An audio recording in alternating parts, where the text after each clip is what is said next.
Yeah, literally what Ricky says is dead on. And a couple of years after leaving the army, my mental health went downhill because it's right what he said that you all train throughout the army, but the army doesn't pretty much retrain you to go back to civilian street. So when you're working in the civilian environment, you don't have a release. So we've set up an organisation in Kent to get veterans along, to get them out, talk to each other, because that's the main problem with mental health. And obviously, veterans don't like to ask for support, and so these guys come along, they do these camps with us.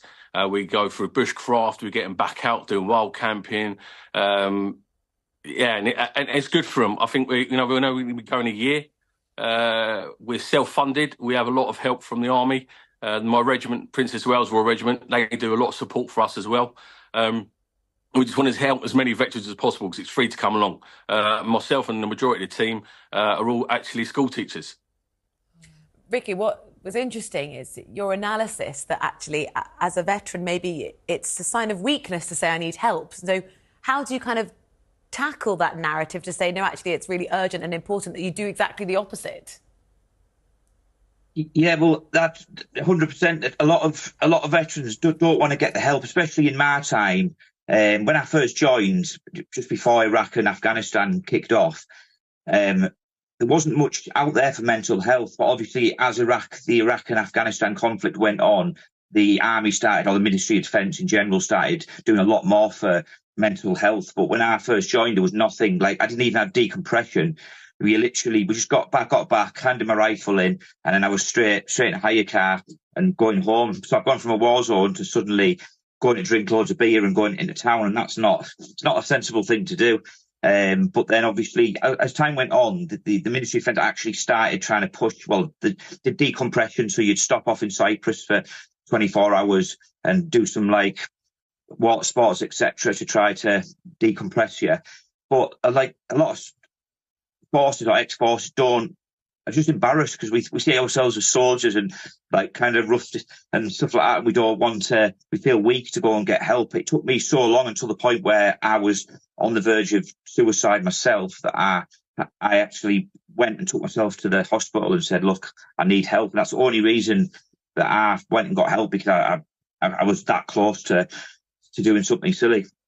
Good for you for, taking that initiative and reaching out to get help. I just want to ask Paul, we've spoken about some of the specific issues that veterans face after leaving the army, but what about men more generally? Do you think that now we are having far more conversations about mental health, and it's less taboo for men to actually admit, whether or not they've been in the army, just men in general? Do you think it's quite difficult for men at the moment to, OK, we have these conversations where people say, I need help, but are they really getting the help that they need and long-term support? Well, to be fair, I think COVID has helped a lot with mental health because obviously everyone's stuck at home. Mental health become more apparent. So I think through COVID, help for mental health, especially men's mental health, has got better. I think there could be more to be done. And having these camps that we organise, a lot of lads do come along, and every single one of the veterans that we've had come along has suffered mental health somewhere along the line. A majority have tried suicide, and thankfully it hasn't worked. But I personally would like to see more of these camps around. If you look at the Americans, they have VA centres in every town or every county. We don't have that facility, and obviously our camps, we're only one camp, and we provide as much help as we can to veterans, mainly in Kent. We had some lads down from Wales on Saturday just gone. So they're spreading the word out there. So we'd like to see Operation Jackdaw as a whole spread around the country, to be fair. Yeah. Wonderful. It sounds brilliant, Paul. Thank you so much. And to Rikki as well, thank you for sharing. Thank you both. So personally, exactly what you've been challenging and battling with and how you're trying to help others. Really appreciate it. Now, listening to that, if you've been affected by any of the issues that we've discussed, then please go to talk.tv/helplines. It's full of relevant resources and advice. Well, thank you there to former Lance Corporal Rikki Drury and founder of